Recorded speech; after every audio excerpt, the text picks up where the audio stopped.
The ship landed on Vulturus Prime just as the three suns began to set.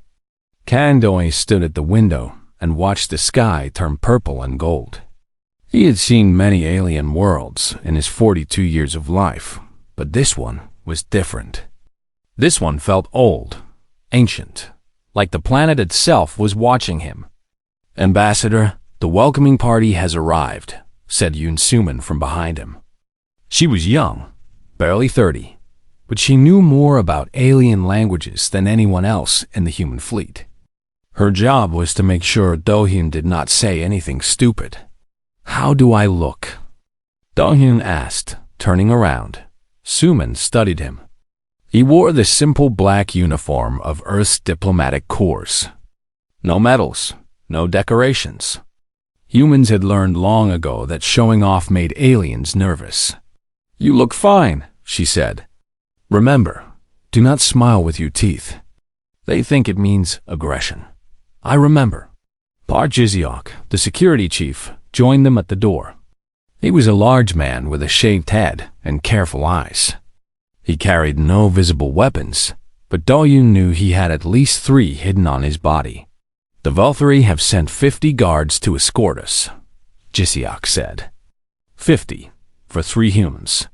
"They are being cautious," Do-hyun replied. "They are being afraid," Jiseok corrected. The door opened and warm alien air rushed into the ship.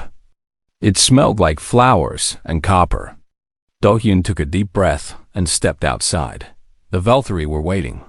They were tall and thin, with silver skin that seemed to glow in the fading sunlight. Their eyes were strange and beautiful, like someone had taken gemstones and shattered them into 1,000 pieces. They wore robes of deep blue and purple, and they stood perfectly still. Like statues, at the front of the group stood a female Valkyrie. She was shorter than the others, but something about the way she held herself told Do-hyun that she was important. Very important. "I am Princess Eleth," she said. Her voice was cold and clear, like water running over stones. "Third daughter of Emperor Morvath. I welcome you to Vulturus Prime." Do-hyun bowed his head slightly. Not too much. Humans did not bow deeply to anyone. "I am Ambassador Kando-hyun of Earth. Thank you for receiving us." Princess Eleth studied him with those fractured eyes. Do-hyun felt like she was looking through him, reading his thoughts, counting his heartbeats. "You are smaller than I expected," she said finally. "We are a small species," Do-hyun agreed. "But we have big dreams." Something flickered in the princess's eyes. Surprise, maybe. Or curiosity. But it disappeared quickly, replaced by the same cold mask. "Follow me," she said. "The Emperor waits." They walked through the Crystal Palace, and Do-hyun tried not to stare. The walls were made of something that looked like glass but felt alive. Colors moved inside them, swirling and dancing like trapped spirits. The floors were smooth white stone, so clean that Do-hyun could see his reflection. Thousands of Valkyrie lined the hallways, watching the humans pass.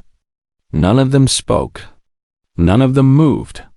The silence was so thick that Do-hyun could hear his own breathing.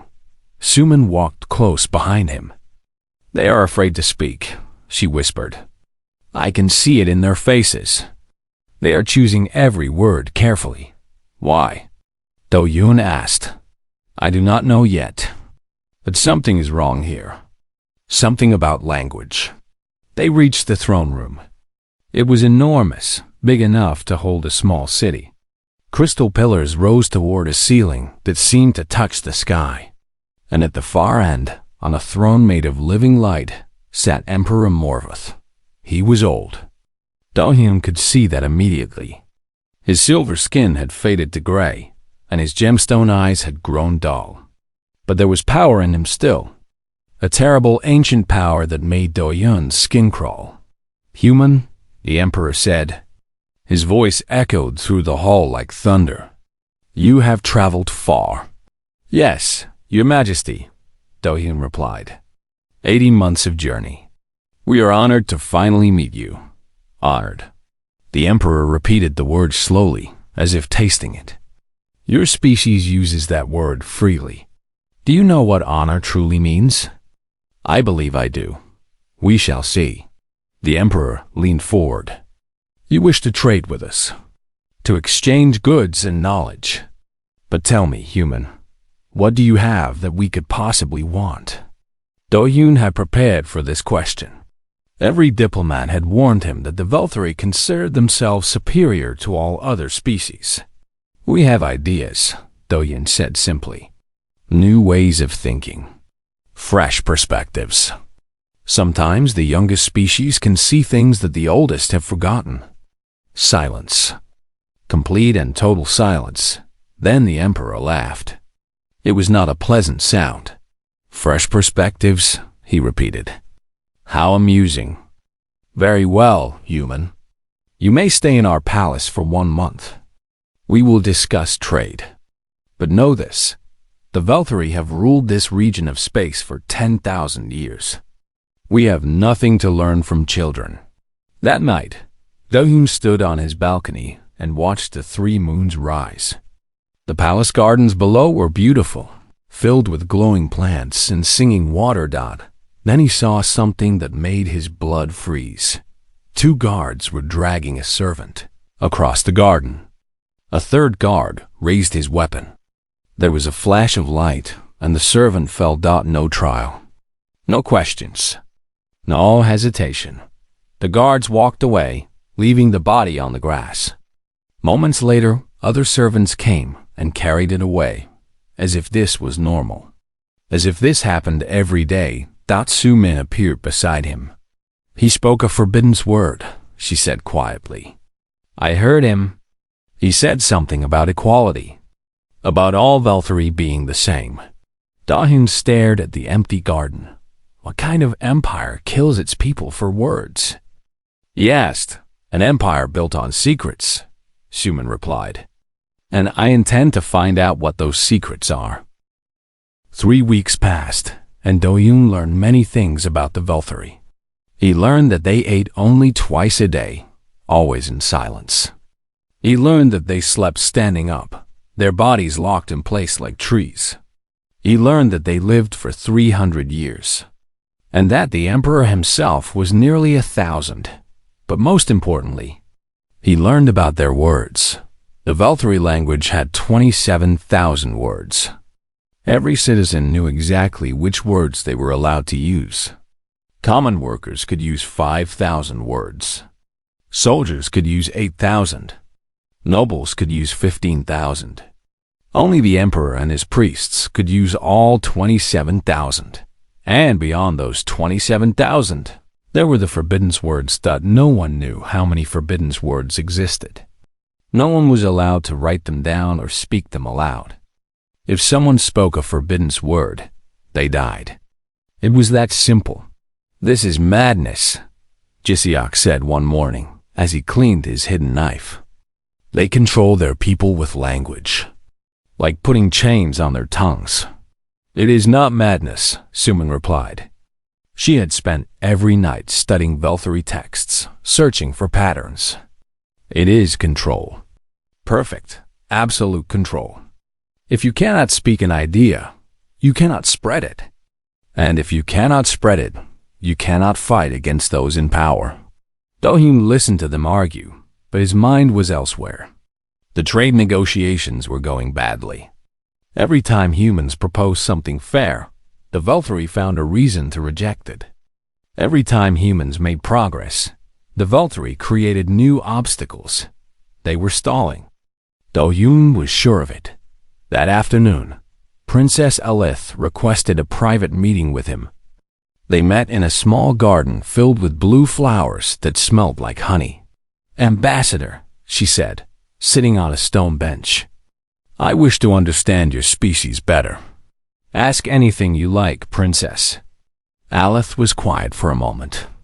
Her gemstone eyes studied the flowers as if searching for something. On your world, she said slowly, anyone can speak any word? Yes.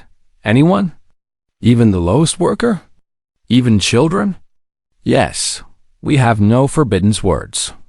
Elith's hands tightened in her lap. That must lead to chaos. People saying whatever they wish, spreading dangerous ideas, destroying order. Dahyun smiled carefully, remembering not to show his teeth. Sometimes it does. But we believe that ideas should be free, even dangerous ideas. Because when you try to lock away thoughts, they only grow stronger in the darkness. That is a very human belief. It is. Aleph looked at him directly. We tried to ban words once, you know? Thousands of years ago, before the forbidden laws were created. Certain ideas were spreading through the lower classes. Ideas about change, about equality, about questioning the natural order. What happened? The ideas almost destroyed us. Wars broke out. Millions died. The empire nearly collapsed. Elith's voice grew soft. My ancestors saved us by creating the forbidden laws. They removed those ideas from our language, from our minds. They made it impossible to even think those thoughts. Dahyun felt a chill run down his spine. You changed your own biology. Yes, over generations, we bred the ability to speak those words out of ourselves. Now, if a Velthari tries to say a forbidden word, their throat closes. Their mind goes blank. It is not a choice anymore. It is simply impossible. That is... Dahyun searched for the right word. That is very sad. Aleph looked surprised. Sad? We saved our civilization. You save your civilization by cutting out parts of your own souls. You cannot think about fairness, about equality, about whether the system is right or wrong. You have made yourselves into prisoners, princess. And the worst part is, you do not even know you are in a cage. The princess stood abruptly. Her silver skin had darkened, a sign of strong emotion in Velthari. You understand nothing, she said coldly. You are children playing with fire. Your species is barely 1,000 years old. You have not seen what happens when dangerous ideas spread unchecked. No, Dahyun agreed. But we have seen what happens when people are not allowed to think for themselves. When power becomes absolute. When questioning is forbidden. It never ends well, princess. Never. Aleph turned and walked away without another word. That night, Sumin came to Dahyun's room with fear in her eyes. I found it, she said. I found the pattern. The forbidden words. I know what they mean. Dahyun sat down. Tell me. Every forbidden word is a variation of the same concept. Different languages, different time periods, but all pointing to one idea. Sumin took a deep breath. The idea that all beings are equal, that no one is born superior or inferior. That power should be questioned. That system should be fair. Fairness, Dahyun whispered. Yes.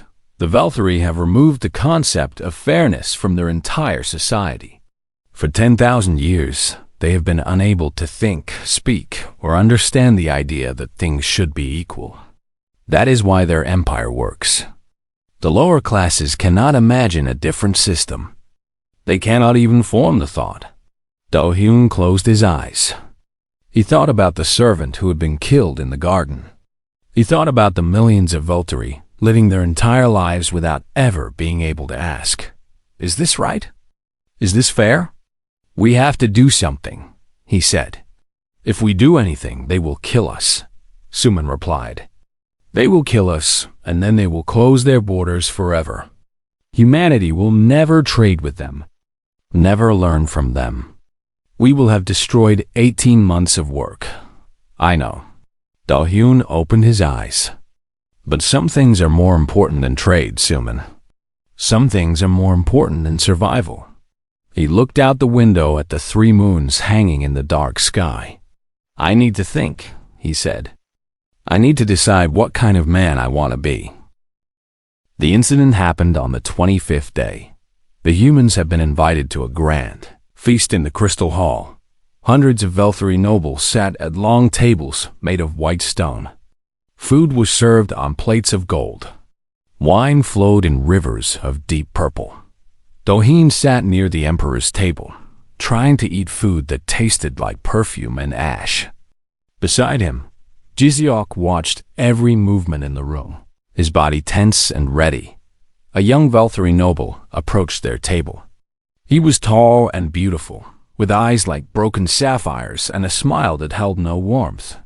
"Tell me, human," he said loudly, so that everyone could hear. "Is it true that on your planet, even the lowest workers can speak to their leaders?" "Yes," Doyun replied calmly. "Any citizen of Earth can speak to any leader. It is their right."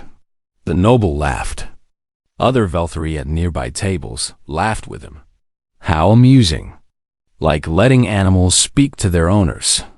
Tell me, do your dogs also vote? Do your insects hold meetings?" Dohyun kept his face still. "We do not have owners on Earth. We have citizens. All equal under the law." The noble's laughter died. His beautiful face twisted with disgust. "Equal? You speak that word so easily, but you do not understand its poison. Your species is young and foolish. You are beasts who learn to walk. Beasts who speak words they do not deserve to speak." Jiziok moved before Doyun could stop him. The security chief stood up, his chair crashing backward. His hand reached toward his hidden weapon. "Say that again," Jiziok growled. The hall went silent. Every Velthari eye turned to watch. Doyun grabbed Jiziok's arm and pulled him back. "Stand down," he ordered quietly. "That is a command, Ambassador. Now." Jiziok's jaw tightened, but he obeyed. He picked up his chair and sat down, his eyes never leaving the noble's face. The noble smiled triumphantly. "See? Even your own people must be controlled. Even among humans, there is a natural order. Superiors and inferiors. Leaders and followers. It is the way of all living things." Dahan said nothing. There was nothing safe to say the next morning. He was summoned to the throne room. Emperor Morvath sat on his throne of light, looking older and more tired than before. High Priest Sorvan stood beside him, clutching a book bound in black leather. Princess Aleth and her siblings stood at the base of the throne, their faces expressionless. "Human," the emperor said, "we have discussed your proposal for trade. We have considered it carefully." Doyun waited. "We have decided to offer you a choice." The emperor's dull eyes fixed on him. "You may accept a permanent treaty with the Velthari Empire. Your species will be granted trading rights in our territory. You will have access to our technology, our knowledge, our resources. That is very generous, Your Majesty. However," the emperor continued, "there are conditions. Humanity must accept its place in the natural order. You will be classified as a junior species. Your ambassadors will not speak directly to senior Velthari. Your traders will pay tribute to our empire. Your people will learn to respect the hierarchy that has kept peace for 10,000 years." Dayan felt his heart sink. "And if we refuse? Then you will leave Velthari space immediately.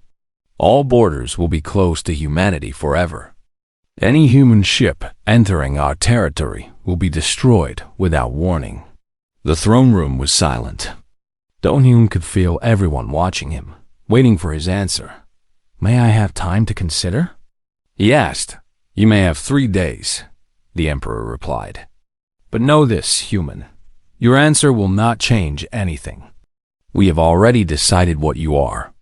The only question is whether you accept it." That night, Princess Aleth came to Dohyun's quarters in secret. She wore a simple robe instead of her royal clothing, and her silver face was troubled. "You must leave," she whispered. "Tonight, if possible." "Why?" "My father has already made his decision. He never intended to treat with humanity as equals. He brought you here to study you, to learn your weaknesses." Eli's hands were shaking. "He fears what you represent." Dohyun frowned. "What do we represent?" Aleth opened her mouth to answer, but no sound came out. Her throat tightened. Her eyes went wide with pain. She tried again, forcing the words out, but her vocal cords simply would not cooperate. She collapsed against the wall, gasping for breath. "I cannot," she whispered. "I cannot say it. The words will not come." Do-hyun understood then. The biological conditioning. The genetic changes made over 10,000 years. Aleph literally could not speak the forbidden's concept, even if she wanted to. "It is all right," he said gently. "You do not need to say it. I think I already know." He helped her to a chair and gave her water. Slowly, her breathing returned to normal. "You are strange creatures," she said finally. "You carry ideas in your heads like weapons. Ideas that could destroy everything we have built. And you do not even know how dangerous you are." Suman arrived an hour after Aleph left. Her face was pale but determined. "I decoded the oldest texts," she said. "The original forbidden words, all 12 of them." She handed Do-hyun a piece of paper. On it were 12 phrases in the ancient Velthari language, and beside each one, a human translation. Do-hyun read them slowly. His hands began to shake. "These are just—" He stopped. He read them again. "These are just basic ideas. Things children say on playgrounds." "Yes," Suman said. "That is what terrifies them. These ideas are so simple, so natural, that humans never think twice about them. But for the Velthari, they are the most dangerous weapons in the universe." Do-hyun looked at the list one more time. Then he made his decision. "Prepare my formal clothes," he said. "In 3 days, I will give the Emperor my answer. And I will give him something else he is not expecting." The 3rd day came with gray clouds covering all 3 suns. The Crystal Palace seemed darker than usual, its walls swirling with deep purple and black colors. Even the air felt heavy, like something terrible was about to happen. Do-hyun walked through the great doors of the throne room and felt 10,000 eyes turned toward him. The entire Velthari court had gathered to hear humanity's answer. Nobles in their finest robes, soldiers in their ceremonial armor, priests in their black cloaks. Servants lined the walls, silent and still as ghosts. Emperor Morvath sat on his throne, his ancient body wrapped in golden cloth. High Priest Sorvan stood beside him, holding the sacred codex against his chest like a shield. And at the foot of the throne, Princess Alith stood among her brothers and sisters, her gemstone eyes fixed on Do-hyun. She shook her head slightly. A warning, a plea. Do-hyun ignored it. He walked to the center of the hall, his footsteps echoing in the silence. Behind him, Suman and Ji-seok followed. They had refused to let him do this alone. "Ambassador Kang Do-hyun of Earth," the Emperor said, his voice filling the room like smoke. 3 days ago, I offered your species a choice. What is your answer?" Do-hyun took a deep breath. His heart was pounding, but his voice was steady when he spoke. "We reject both options." A gasp rippled through the crowd. Nobles leaned forward in their seats. Soldiers tightened their grips on their weapons. Even the Emperor's dull eyes seemed to brighten with surprise. "Explain yourself, human." "With respect, Your Majesty, neither option is acceptable. We will not accept a subordinate position in your empire. And we will not leave peacefully while your people suffer in silence." The Emperor's face hardened. "You dare to speak of suffering in my empire? We have had peace for 10,000 years. Peace built on fear," Do-hyun replied. "Peace built on removing thoughts from people's minds. Peace built on killing anyone who speaks the wrong word." High Priest Sorvan stepped forward, his face twisted with anger. "This is blasphemy. Guards, silence this creature." "Wait." The Emperor raised his hand. The guards froze. "I want to hear what the human has to say. I want to understand the depth of his foolishness before he dies." Do-hyun looked around the hall. Thousands of silver faces stared back at him. Some were angry. Some were confused. And some, he noticed, were curious. Even hopeful. "On my world," he said slowly, "we have many words. We have words for love and hate. Words for joy and sorrow. Words for hope and despair. But there are 3 words that every human child learns before they can even write their own name." He paused. The silence was so complete that he could hear his own heartbeat. Those words are, "That is not fair." The effect was immediate and devastating. High Priest Servan screamed. Not a shout of anger, but a scream of pure terror, as if Do-Yoon had spoken a curse that could end the world. He dropped the sacred codex and covered his ears, stumbling backward until he crashed into the throne. Across the hall, dozens of courtiers collapsed. Some fell to their knees, clutching their heads. Others fainted completely, their silver bodies hitting the floor like falling statues.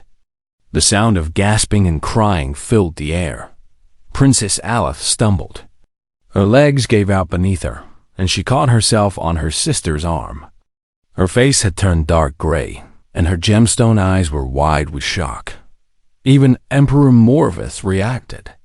His ancient body jerked on the throne, and for one moment, his mask of power slipped. Do-Yoon saw something beneath it. Something old and terrified and desperately holding on to control. "What have you done?" The Emperor whispered. "I have spoken the truth," Do-Yoon replied. "The forbidden truth that your ancestors buried 10,000 years ago. The idea that some things are not right, that some systems are wrong, that people deserve better." He stepped forward, and no one tried to stop him. "Fairness, equality, justice. These are not weapons, Your Majesty. They are not poisons or diseases. They are simply ideas. Ideas that every thinking being eventually discovers for themselves. You cannot kill an idea. You can only delay it. Guards." The Emperor found his voice. "Kill him. Kill all of them." The guards moved forward. Their weapons rose. Then they stopped. One young guard, barely more than a boy, lowered his spear. He was looking at Do-Yoon with an expression of wonder, like someone seeing sunlight for the first time. "That is not fair," the guard whispered. Another guard stopped. Then another. Then a dozen more. "That is not fair.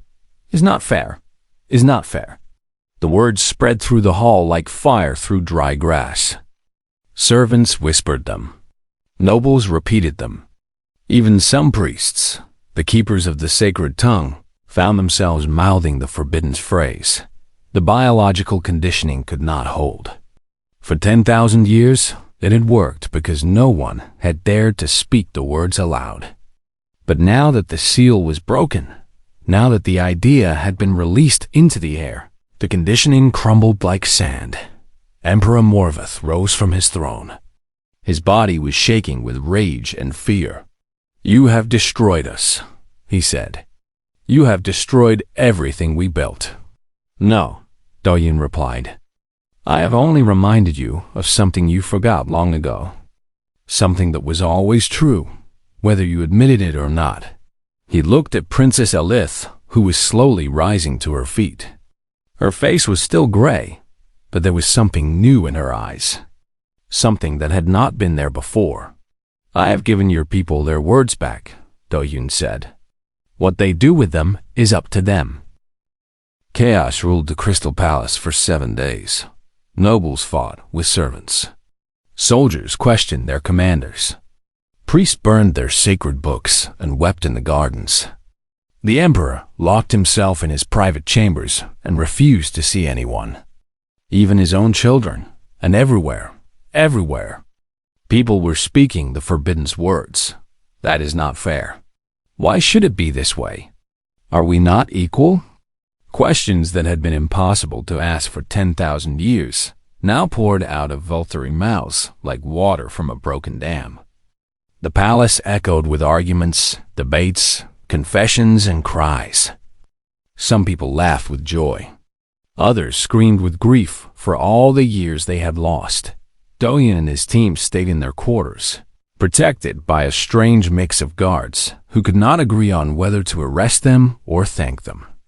Jizia kept his weapons ready. Sumin recorded everything, knowing that whatever happened next would be the most important moment in human-alien relations. On the 8th day, Princess Elith came to see them. She looked different. Her silver skin had returned to its normal color, but there were lines on her face that had not been there before. Lines of exhaustion, of struggle, of something being reborn. "The Emperor is dead," she said simply. Doyun felt his stomach drop. "I did not want that. You did not cause it." "Not directly." Alith sat down heavily in a chair. He could not accept what was happening. The world he had built, the world his ancestors built, it was crumbling around him. His heart simply stopped. "I am sorry." "Do not be." He was 1,000 years old. He had lived long enough. Alith looked at her hands. "I have been asked to take his place, to become Empress. And what will you do?" Alith was silent for a long moment. When she spoke again, her voice was different, stronger, clearer. "For 3 days after you spoke those words, I could not move. I lay in my bed, and my mind was at war with itself. Every thought I tried to think led to the same question. Is this fair? Is this right? Should it be this way?" She looked up at Doyan. "Do you know what it is like to discover that you have been a prisoner your entire life? That the cage you lived in was built from your own thoughts? That every belief you held was placed there by someone else?" "No," Doyan admitted. "I cannot imagine. It is terrible. And it is wonderful." Tears began to form in Ilith's gemstone eyes. "I have wept more in these 8 days than in my entire 300 years of life. I have felt anger and grief and joy and hope, all mixed together until I could not tell them apart. And through it all, one thought kept returning." "What thought?" Alith smiled.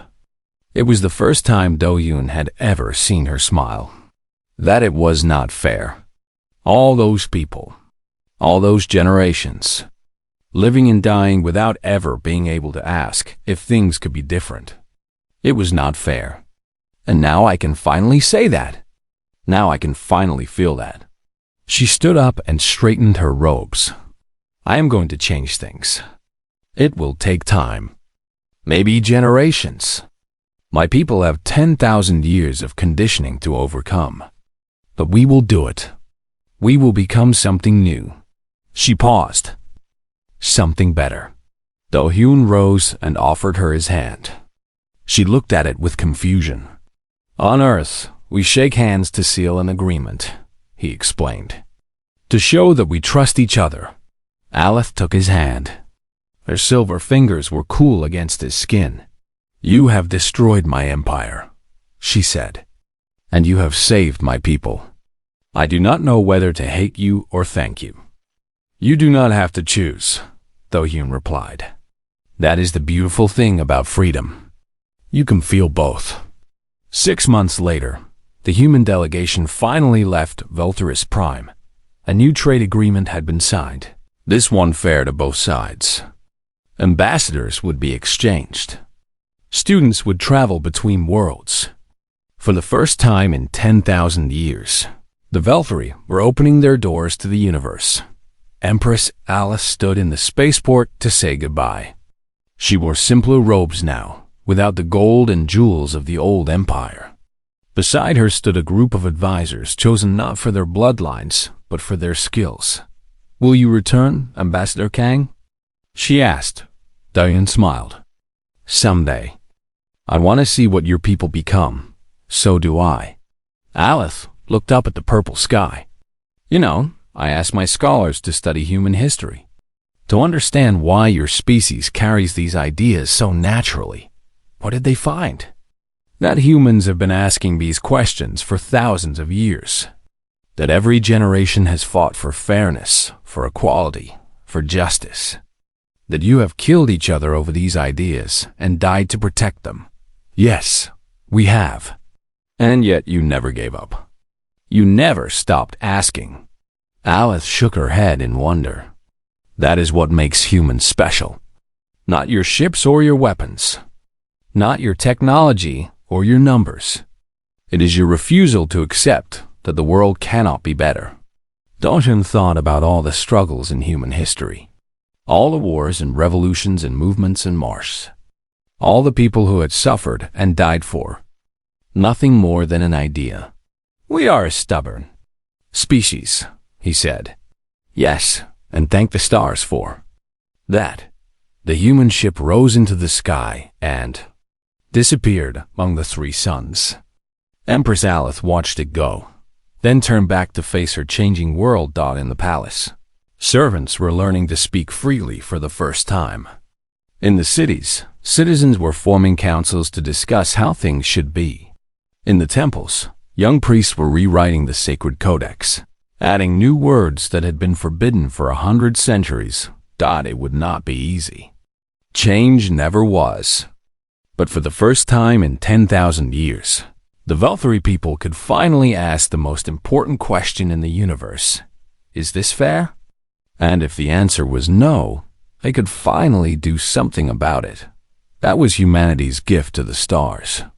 Not weapons. Not technology. Not conquest. Just 3 simple words that children learn on playgrounds. That is not fair. 3 words that had toppled an empire. 3 words that had set a people free. 3 words that proved, once and for all, that the youngest species in the galaxy might just be the most dangerous of all. Not because of what they could destroy, but because of what they could create.